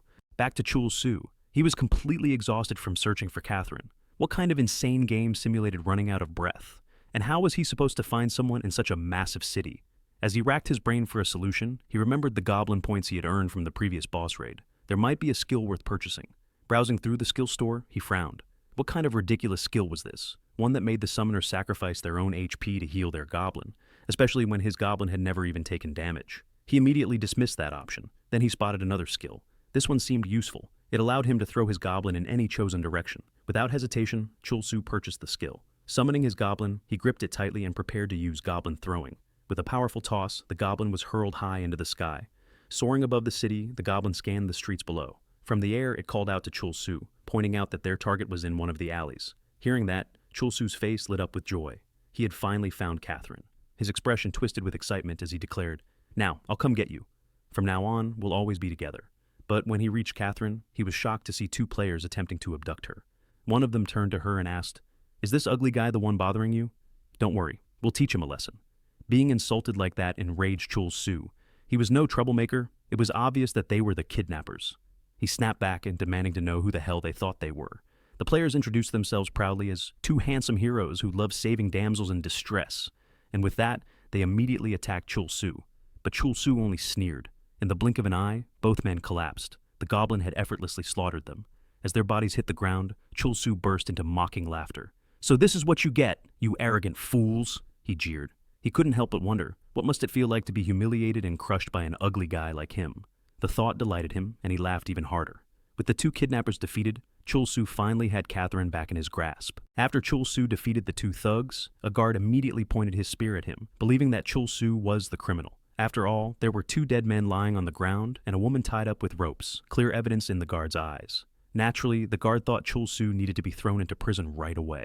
Seeing the guard approach, Chul Soo was shocked and quickly explained that it was all a misunderstanding. The real kidnappers were the two men he had just taken down, but Chul Soo knew this situation was suspicious. There was no way the guard would believe his words. If he got caught by this NPC guard, he would end up rotting in a cell for days, wasting precious time. So, he resolved not to let that happen, especially since only one guard had shown up so far. That meant he needed to take care of the guard before reinforcements arrived. Just as Chul Soo was about to make his move, old man Seungryul suddenly appeared beside him, speaking casually as if nothing was wrong. His sudden arrival startled Chul Soo. Why was this old man here again? Seungryul leaned in and whispered, "If Chul Soo killed a guard, the consequences would be unimaginable. If he didn't want NPCs to hunt him forever, it was better to work with him." The old man promised he would gladly take care of the situation. Seungryul then walked up to the guard and praised him for working tirelessly day and night to keep the peace. The guard, suspicious, frowned and demanded to know if Seungryul was in league with this goblin-like man hiding behind him. Without hesitation, Seungryul used one of his abilities, offering the guard a gift, an item meant to raise the guard's favorability toward him. But when Seungryul pulled out a pouch of coins, the guard was stunned. Was this a bribe? Enraged, the guard arrested Seungryul on the spot and dragged him to the barracks. How dare anyone try to bribe an honest man like him? As a result, the guard's favorability towards Seungryul dropped, and Seungryul was officially marked as a criminal. Watching the old man taken away, Chul Soo was left dumbfounded. Did Seungryul just take his place so the guard wouldn't arrest him? The thought made Chul Soo realize the old man was far kinder than he had first imagined. Sometime later, Chul Soo stood before an important building, only to be blocked by another guard. This infuriated him. Why wasn't he allowed inside? Wasn't this the main building where players received their main quest in Royal City? As Chul Soo argued with the guard, a man dressed in yellow spoke up, telling him not to waste his energy. The guard would never let him in. Curious, Chul Soo turned toward the stranger. Who was this man? The man introduced himself as a god, and the moment he did, an exclamation mark appeared above his head. This god had taken an interest in Chul Soo. After all, anyone who dared to argue with the main gate guard had to be new to the city. And with just one look in his eyes, the god could tell Chul Soo was a true adventurer. Intrigued, the god decided to help him. All Chul Soo needed to do was prove his strength inside the lost ruins. But while the god explained the details, Chul Soo kept spamming the skip button, cutting him off mid-sentence. Still, despite skipping the dialogue, Chul Soo received a new main quest. Bring back the core of a golem from the lost ruins and present it to the god. Before long, Chul Soo arrived at a dungeon. Smirking to himself, he muttered that the god should have just told him about this place from the start. The so-called lost ruins felt less like ruins and more like it was about losing his life. Facing this dungeon, Chul Soo was confident he could dodge every trap with his skills. The problem was, he had to move together with Catherine. No matter what, he needed to make sure she didn't get hurt. Even though Chul Soo didn't like Catherine, he wasn't about to let her get injured. He told the goblin that he would go ahead first, clear the traps, and then summon him afterward. In the meantime, the goblin had to protect Catherine properly. With his resolve set, Chul Soo charged forward, tackling the dungeon's traps head-on. After successfully bypassing the first one, he used his rally skill to summon the goblin. The goblin appeared before him instantly. But the moment Chul Soo saw him, he let out a bitter smile, because he realized too late that Rally could only summon his goblin companion. Of course, it was a skill meant exclusively for goblin summoning. That left Catherine intrigued. She stepped forward on her own, only to slip toward a pool of boiling liquid. Panicked, Chul Soo yelled at the goblin to do something. Without hesitation, the goblin happily yanked Catherine back with all his strength. And thanks to that, Catherine managed to clear the first trap, only to collapse right in front of Chul Soo. Seeing her unconscious, he frantically tried to rouse her. She needed to wake up, if not for her own sake, then at least for his. He begged her not to die. Meanwhile, Catherine, still in a coma, slipped into a painful memory. She remembered her father's furious rage whenever she disobeyed the family rules. Begging for forgiveness, she promised never to repeat her mistakes, but her father only grew harsher. Desperate, she cried out to her mother for help. Yet her mother only looked at her with cold, empty eyes. Before walking away, leaving Catherine to her father's punishment. Her father's words echoed in her mind. Catherine was nothing but a stain on his life. Back in the present, Chul Soo was in full-blown panic. He turned to the goblin, asking what they should do. Should he really try mouth-to-mouth resuscitation? Even though he was reluctant to do rescue breathing, he reminded himself, this was still just a game. Stimulation through Heaven's Door didn't affect breathing, so logically, Catherine should already be dead. Still, not knowing what else might happen, he decided it was worth trying. Who knew? Maybe the shock would bring her back. So, despite his hesitation, Chul Soo leaned closer, ready to give her mouth-to-mouth. But deep down, his intentions weren't entirely pure. His suppressed desires began to surface. Just as he was about to press his lips against hers, suddenly the maid contacted him. A communication screen popped up, startling Chul Soo. What could have happened for her to call him now? The maid, seeing Chul Soo's indecent attempt, was furious. Was this really what he was trying to do? Panicking, Chul Soo quickly reassured her that the young lady was fine. She wasn't dead, so there was no need for her to worry. Hearing that, the maid calmed down. After all, even though she logged into the game for work, the medical team watching over the young lady was monitoring everything in real time and giving updates. On top of that, the young lady's armor was top tier, specifically the magical dress of the White Spider, a gown that looked soft but was as hard as steel. Unless she entered a hidden dungeon, there was no way she could take fatal damage. Relieved to know Catherine wouldn't die, Chul Soo instantly cut the communication. The maid, however, was left fuming. He always did things his own way. Meanwhile, Chul Soo happily continued his mission. Now that he had that assurance, his spirits lifted. He ordered the goblin to charge forward at full speed. Together, Chul Soo and his goblin tore through every obstacle in the dungeon. Even Catherine's unconscious body was put to use, as a makeshift sled, a stepping stone for a rope bridge, and even a weapon against a golem. When Catherine was slammed against the monster, Chul Soo suddenly realized he had gone too far. He had been so hyped up that he ended up using her as a club. Still, the absurd act boosted his goblin points. Furious that the golem had dared to strike his trap-breaking tool, Chul Soo ordered the goblin to attack. The goblin charged relentlessly, pounding the stone monster with unlimited damage until it finally collapsed. Seeing the golem fall, Chul Soo scoffed at the dungeon. There was nothing to worry about anymore. All he had to do was grab its core and get out. But just as he grew confident, the golem suddenly reanimated. Chul Soo froze. Goblin's attacks hadn't killed it. Worse, the monster had leveled up. Even so, he commanded the goblin to keep hammering it. Unlimited damage would surely bring it down eventually, he thought. Yet once again, the golem regenerated, immediately counterattacking Chul Soo. Quickly, he called the goblin to block the strike, ordering him to hold the monster off. The more it was killed, the stronger it became. The golem's blows shook the dungeon, explosions echoing everywhere, forcing Chul Soo to retreat in panic. Watching the rampaging golem, Chul Soo realized he had to destroy it quickly. If the core wasn't shattered, would the monster just keep reviving, growing stronger each time? Its weakness had to be the core. But unlike the Everton Guild, Chul Soo had no method to locate it. Could he really just keep attacking endlessly?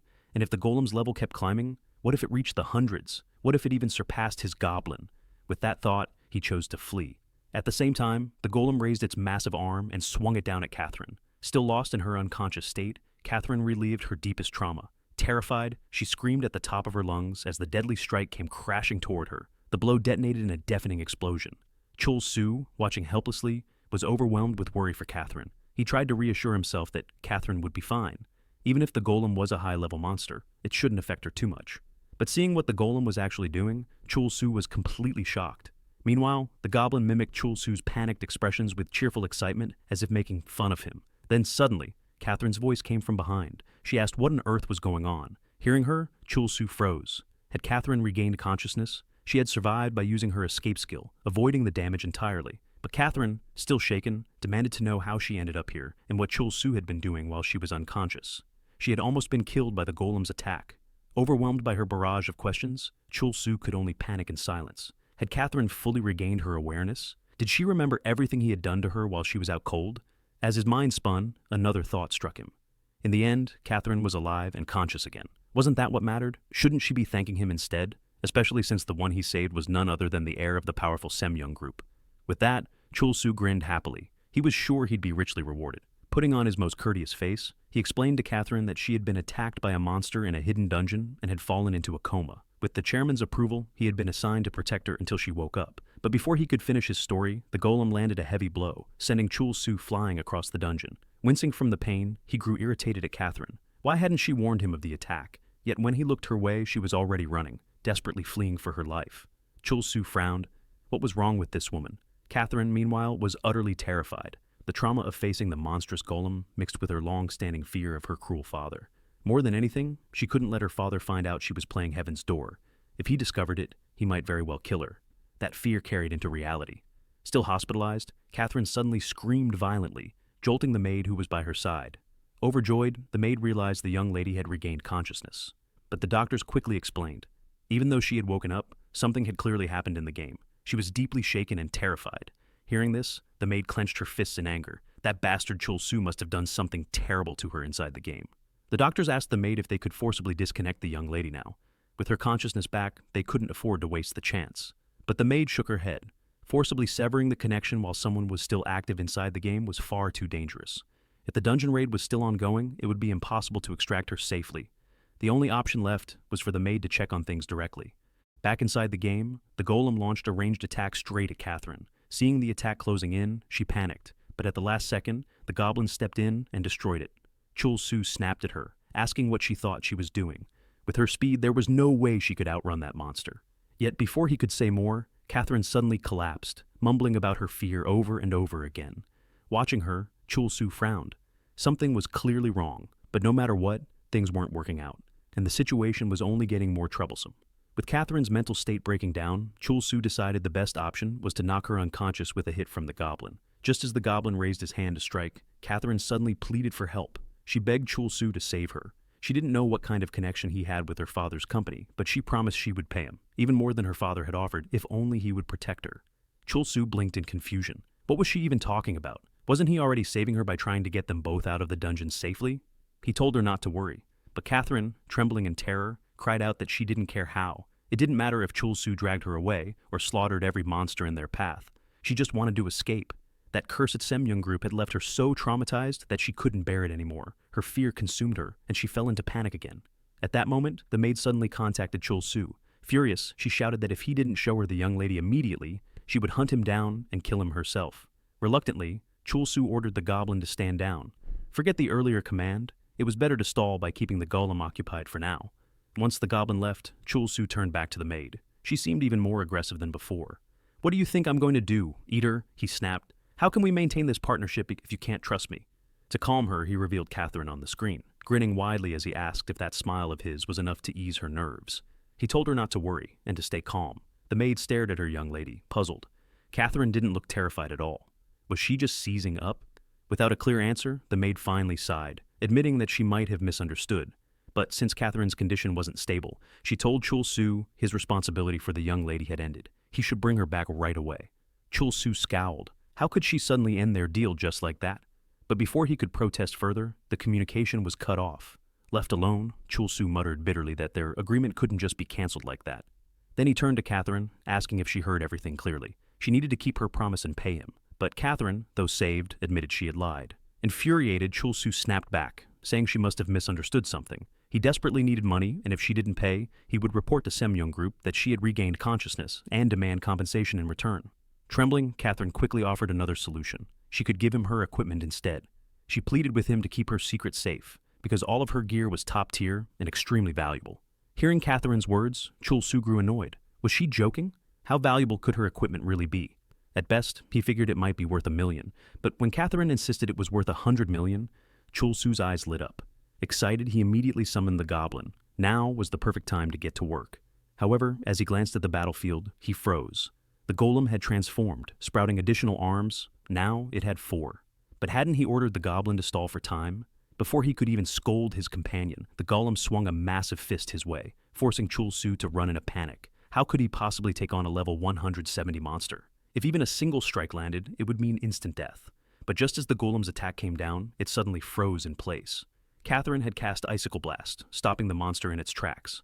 Watching this, Chul Soo sighed in relief and wondered if perhaps their party might actually succeed. But Catherine's skill was only a temporary freeze. When she saw Chul Soo standing there stunned, she snapped at him in frustration. Did he really think they could take on a level 170 monster? Without hesitation, Chul Soo, the goblin, and Catherine all turned and sprinted for the exit. As they ran, the golem shattered its icy prison and gave chase. Chul Soo and Catherine were almost at the dungeon's exit. Freedom was within reach. But then, disaster struck. The rope binding Catherine snagged on a jagged rock, sending her tumbling to the ground. Chul Soo looked back just as the golem lunged toward her. Terrified, Catherine screamed for him to save her. The sight triggered a flood of memories in Chul Soo. Things were different now. Unlike before, he had power. Shouldn't he be able to save her this time? But the more he thought about it, the more hopeless it seemed. Catherine had collapsed when facing just a level 80 enemy. What chance did she have against a level 170 golem? At best, the doctors outside the game might be able to revive her. As for him, he was still nothing more than a coward who couldn't risk death. So, Chul Soo turned away, abandoning her. No matter how loudly Catherine screamed, he never looked back. In the end, it was just like before. No one came to save her. The golem's crushing blow finally descended, but before it could finish her, a flash of steel sliced through the air. The golem's arm was severed in an instant. Someone had arrived. Chul Soo stared, stunned. What was happening? The NPC god stood there, smiling as he praised Chul Soo. Well done. From here on, I'll take care of the rest. Yet even as the god spoke, Chul Soo was too bewildered to understand. Why was this person here? But then he remembered this quest he received might actually be impossible for any player to complete. In many games, quests like this were designed to be unwinnable. From the very start, the mission to defeat the golem was doomed to fail. The so-called golem core probably didn't even exist. And the more you fought the golem, the stronger it became. So, no matter how recklessly players tried to fight it, in the end, they were always destined to lose. That's when an NPC quest giver would suddenly appear, swooping in like some last-minute hero. Even when Chul Soo had been struck earlier by a level 50 golem, he didn't feel any pain. It was clear now, the quest system was deliberately built this way to prevent anything worse from happening. And since the NPC god had appeared, Chul Soo could only rely on him. God charged forward, ready to strike the golem with a powerful slash. But just as Chul Soo placed his hopes on him, an explosion blasted behind them. Chul Soo was stunned. God had been thrown back hard. Even so, God brushed it off, saying this was nothing more than a warm-up. He lunged at the golem again. Yet once more, he was sent flying. Checking his status, Chul Soo was shocked. God was only level 70. Normally, that would mean the golem's level should rise only to around 40 to 60. But now, the golem had reached level 170, all because the goblin kept hammering it relentlessly. With the scenario completely broken, God got stuck repeating his final line of dialogue, insisting he'd still defeat the golem. Watching all of this unfold, Chul Soo began to wonder, could it be that the golem's core had finally appeared? After all, there was no way to defeat it otherwise. And right when he thought that, the foolish NPC god once again rushed forward, courageously ready to stab the golem. But as he charged, a small stone flew alongside him. That single attack dealt the finishing blow. The truth was, Chul Soo had ordered the goblin to use its throwstone skill. Thanks to that, the massive golem was finally defeated. God, of course, claimed it was still just his warm-up. He even added that if he hadn't been there, Chul Soo would have been killed. The important thing, he said, was that everyone survived. Hearing this, Chul Soo glanced over at Catherine. Surprisingly, she hadn't been affected by the golem's attacks at all. Soon after, Chul Soo and Catherine followed NPC God out of the dungeon. But even then, Chul Soo was incredibly annoyed. What kind of awkward situation was this? He looked far worse than Catherine, the same woman who had betrayed him before. At least the Chatterbox God eased the tension a little. Once they made it back to the city, God said his goodbyes to Chul Soo since the quest had been completed. And the moment God left, another exclamation mark appeared above his head. Chul Soo thought the guy was completely insane. But now, awkwardness filled the air again. Lowering himself, Chul Soo admitted he had been wrong. But suddenly a knight appeared before him and Catherine. He announced that Catherine had finally regained her senses. Chul Soo was stunned. Who was this man? Judging from his gear, he was clearly on a completely different level. This wasn't just some rich guy or elite player. Catherine, however, looked terrified, because the man standing before her was her father.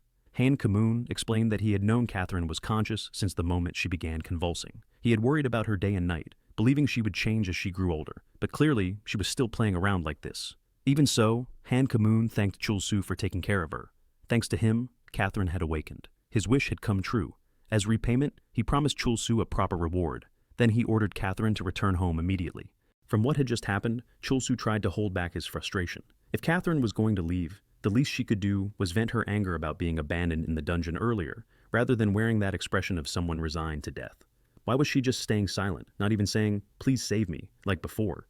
Chul Soo knew he had made a mistake by running away, but this time, he thought maybe, just maybe, he could save Catherine for real. That's why he shouted to Han Ki-moon, telling him to wait. He knew this man was none other than the president of the Semyung group, famous for being kind, empathetic, polite, and charismatic. So why, when such a great man came to take her home? Did Catherine's face look like someone who had already lost on the battlefield?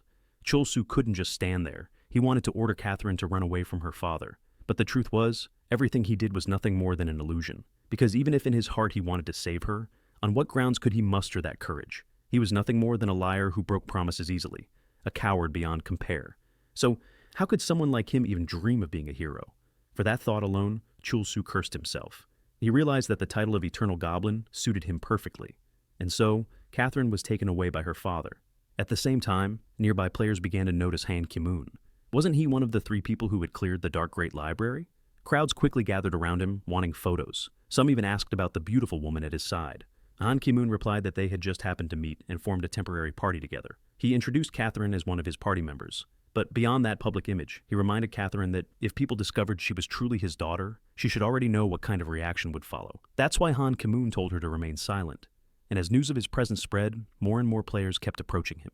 Meanwhile, Chul Soo stood quietly, feeling emptier than ever. Because the truth was, Catherine was the proud daughter of the Semyoung group. No matter how bad her circumstances, compared to his own life, hers was still far better. So, why did he still feel guilty, when in fact, he was supposed to be the one receiving payment? In reality, his involvement with Catherine should have already ended. But just then, Chul Soo was startled by the sudden appearance of old man Seung-ryul down in the sewers. The old man remarked that it seemed a very important figure had shown up unexpectedly. Chul Soo asked him if he had really been stuck down there all this time. Wasn't this prison a bit too extreme, looking more like a sewer? The old man calmly replied that it wasn't like a sewer. It was a real sewer. He explained that after being captured by the guards, he had managed to escape and hide here. So, in a way, this place wasn't that bad. From here, he could see things others could never notice from the outside. Switching topics, the old man pointed out that the woman with Chairman Han Ki-moon earlier, the chairman had claimed she was just a party member, but in reality, she looked seriously injured. Hearing this, Chul Soo began to panic a little. After all, Catherine had been his secret weapon. He tried to brush it off, saying she must have been injured by monsters during battle, which explained her wounds. So, why was the old man making such a fuss about it? But the old man continued, explaining that in Heaven's Door, pain was only transmitted through brain signals, so a player's real body couldn't be bruised or wounded. Then he added something chilling. From down here, he could see things others couldn't, like a woman's legs. And on that woman's body, there were marks, the scars of real physical abuse. Hearing that, Chul Soo realized Catherine's situation must be far more complicated. So he stepped forward, telling Han Ki-moon to stop. He even mocked him outright. How dare he try to kidnap a woman? Wasn't that going too far? Han Ki-moon only smiled in response. He said it sounded like Chul Soo was making baseless accusations, and warned him to be careful with his words since they could easily sway public opinion. But Chul Soo wasn't backing down. He sneered again, pointing out that Han Ki-moon was the president of a massive corporation. Did he really think he was above the law? And the woman he was trying to drag away, she was his girlfriend. Chul Soo went further, boldly claiming the 2 of them had even done what only true lovers would do. So Han Ki-moon had better return his woman. Hearing this, Catherine was utterly shocked. Meanwhile, people around them began whispering, questioning whether it was true. If it was, this would become a massive scandal. Some, however, argued there was no evidence. For a major corporation like his, false rumors were nothing new. Han Ki-moon himself looked completely unfazed. Standing firm, he told Chul Soo he must be mistaken. He even offered an apology, explaining he was in a hurry. But the stubborn Chul Soo wouldn't let it go. If the woman wasn't his girlfriend, then who was she? Why was a man his age alone with such a young woman, dressed like that? Wasn't he just an old pervert? With that, Chul Soo successfully turned public opinion against him. People began murmuring that the whole situation seemed suspicious. Why was the president of a massive company sneaking around with a young woman? Wasn't this no different from an affair?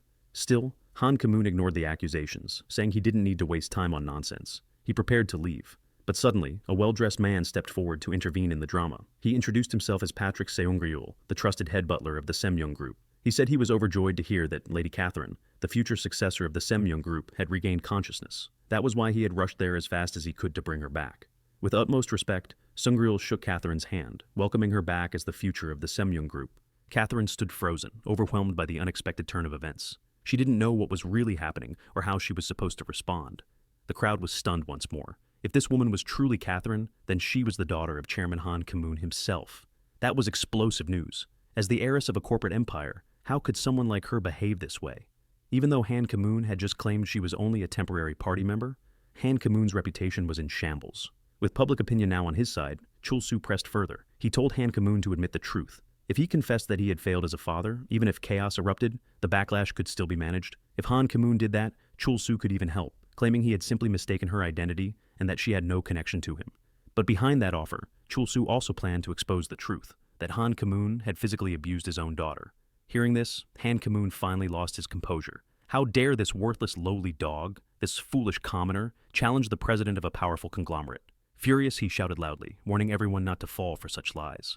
As for the so-called butler of the Semyoung group and the woman with him, he He declared they were nothing but con artists trying to frame and extort him.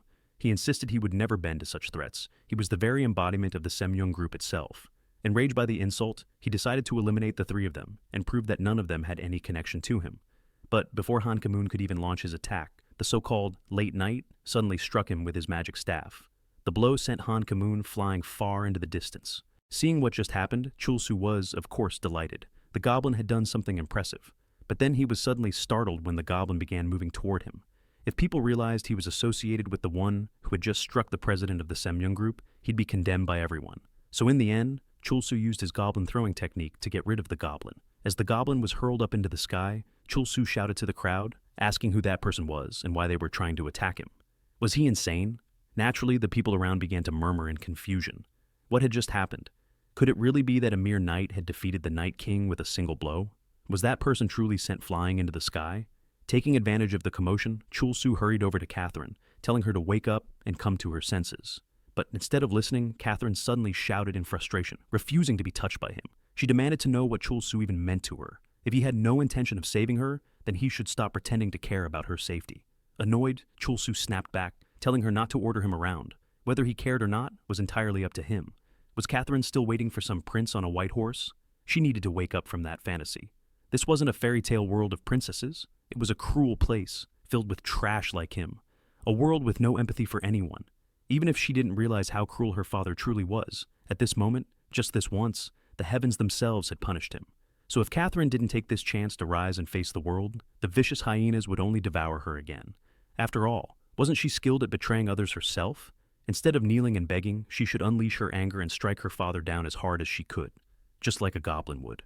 After telling her this, Chul Soo shouted to the crowd that the woman before him was not his lover. Everything he had said earlier had been nothing but humiliating nonsense. Then he immediately fled from the gathering crowd. Catherine, left behind, could only stand there in silence, watching him leave. Yet somehow, she seemed a little calmer than before. At that moment, old man Seong-ryul, who was still nearby, gently guided Catherine to stand. He told her that if she had something to say, now was the time. Taking the old man's hand, Catherine began to see the world in a new light. And then, she started telling the story of her entire life. With Catherine's confession, the world was shaken by the news about Han Ki-moon. She revealed that she was his daughter, and that she had suffered from domestic abuse since childhood. At first, many suspected the female player in the game was just a fraud. But once her proof of identity was uploaded to her personal social media, all doubts vanished. The truth spread like wildfire. As a result, the reputation of the Semyung group and its stock price plummeted overnight. Han Ki-moon, meanwhile, suddenly claimed he was ill. But most people assumed he was only pretending. Hearing all this, Chul Soo could only smile. It seemed Catherine had finally gotten her happy ending. Still, how could he sleep peacefully when this kind of news was spreading? What if that crazy old man suddenly hired assassins to take him out? Old man Seong-ryul, sitting across from him, calmly told Chul Soo to stay relaxed while they were in the restaurant. That passive reply only irritated Chul Soo more. Shouldn't the old man be looking out for him properly? Seong-ryul explained that the photo of Chul Soo confronting Han Ki-moon was already circulating everywhere, and if something happened to Chul Soo while the Semyung group was under fire, who did he think the public would suspect first? Chul Soo quickly answered, it should be Seong-ryul, but Seong-ryul simply replied that suspicion would fall on Han Ki-moon. Even so, Chul Soo couldn't shake his gloom. He realized how reckless he had been, daring to stand against a giant corporation. And worst of all, he never even got the payment he was promised. He regretted his actions. But Seong-ryul reassured him, saying what Chul Soo had done was worth far more than any amount of money. He urged him to trust those words. Chul Soo scoffed, saying he'd sooner believe the world would end tomorrow than believe him. Trying to change the subject, he admitted he was curious. Seong-ryul really did look the part of a butler. So, where did he get that outfit? Seong-ryul calmly answered, of course, I stole it. Right then, a guard appeared and immediately dragged him away. At the same time, Chul Soo suddenly received a call. Seeing that it was Catherine's butler, he panicked. Was this some ploy from the Semyung group? But the butler told him not to call him something like that. The reason he reached out was simply to thank him. Chul Soo had helped the young lady wake up. He could never have imagined she had been through such torment. Even though he had served her for years, he hadn't realized she was suffering abuse at home. Realizing the butler's gratitude was genuine, Chul Soo asked why, if something so great had happened, he wasn't offering him a proper reward. That old man had been stingy enough already, and even with the misunderstandings, shouldn't he at least pay him instead of throwing him out? The butler apologized, saying he couldn't pay him. He wasn't even part of the Semyung group anymore. Hearing this, Chul Soo mocked him. Had the butler become unemployed, he himself was already too anxious to even sleep. So how could the butler protect the girl who had betrayed her father? Why would the one person who could protect her leave his job? The butler admitted Chul Soo was right. But it wasn't just the young lady. Anyone who cared about her was deeply worried. They feared she would be harmed for shaming her father. So he had taken her out of the mansion and set her up with live streaming. He had even poured all his savings into building a proper studio. Now, all eyes were on her. Her fame might at least shield her from danger.